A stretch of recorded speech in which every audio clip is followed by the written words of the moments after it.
ഇന്ന് സാമ്പാർ വെച്ചു. അപ്പോൾ സൈഡായിട്ട് ഒരു തോരൻ ഉണ്ടെങ്കിൽ സൂപ്പർ ആയിരിക്കില്ലേ. അങ്ങനെ നമ്മൾ ഗാർഡനിലോട്ട് വന്നപ്പോൾ നോക്ക് ഇഷ്ടം പോലെ ബീൻസ് ഇങ്ങനെ ഉണ്ടായി നിൽക്കുകയാണേ. ഇത് എന്ത് തരം ബീൻസ് ആണെന്ന് അറിഞ്ഞുകൂടാ. ഇവിടെ ഐറിഷ് കടയിൽ നിന്ന് ഒരു വിത്തിൻ്റെ പാക്കറ്റ് മേടിച്ചിട്ടതാണേ. പക്ഷേ ഇത് എനിക്ക് തോന്നുന്നു ഗ്രീൻ ബീൻസിൻ്റെ ആണോ എന്താണെന്ന് അറിഞ്ഞുകൂടാ. മൂത്ത് പോയോ എന്നൊന്നും എനിക്കറിയില്ല. നന്നായിട്ട് ഉണ്ടായിട്ടുണ്ട്. അപ്പോൾ എന്തായാലും നമുക്കത് ഹാർവെസ്റ്റ് ചെയ്യുമെന്ന്. ഓക്കെ,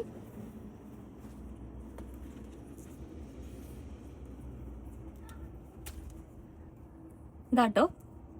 ഇത് അമരപ്പയറിനേക്കാൾ ഇച്ചിരി കൂടെ കട്ടിയുണ്ട്.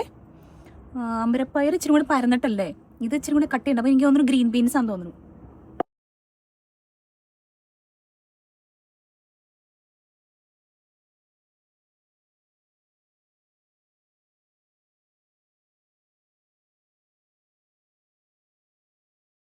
നല്ല ടേസ്റ്റ് ഉണ്ട്.